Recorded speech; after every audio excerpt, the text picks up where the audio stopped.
কিছু কিছু পাবলিক পার্লারে আসার পরে মাছ বাজার সবজি বাজারের মতো দর করে। এই যেমন ধরো, পার্লারে এসে জিজ্ঞেস করবে যে পার্টি মেকআপ করবো, কত নাও? যদি বলি 1000 টাকা, এত বেশি নাও, একটু কম করো, আমি তো তোমার রেগুলার কাস্টমার।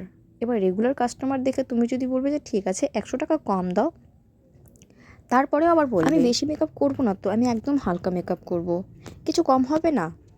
আচ্ছা, যারা বলে হালকা মেকআপ করব, তো তাদের জন্য কি কোনো স্টেপ স্কিপ করতে হয়? এই যে যেমন ধরো, ময়শ্চারাইজার লাগাবো না, বা হচ্ছে প্রাইমার ইউজ করব না, আচ্ছা না হয় সবই করে দেব, কিন্তু শেষে গিয়ে আইব্রোটা ড্র করব না। এটা যদি না করি তখন তোমরা নিজেরাই বলবে, কি দিদি কেমন মেকআপ করিয়ে দিলে, আইব্রোটা তো বোঝাই যাচ্ছে না।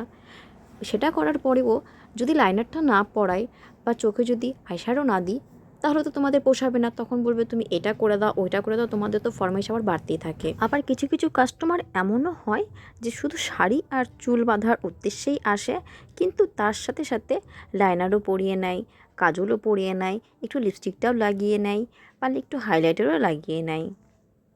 কার কার সাথে এমনটা হয়েছে অবশ্যই কিন্তু কমেন্ট করে জানিও। এই মেকআপের ফটো কিন্তু অলরেডি আপলোড করা আছে, শুধু ভিডিওতে ভয়েস ওভার দেওয়া হয়নি বলে ভিডিওটা ছাড়তে একটু লেট হলো। তো তোমরা অবশ্যই কমেন্ট করে জানিও যে কেমন হয়েছে।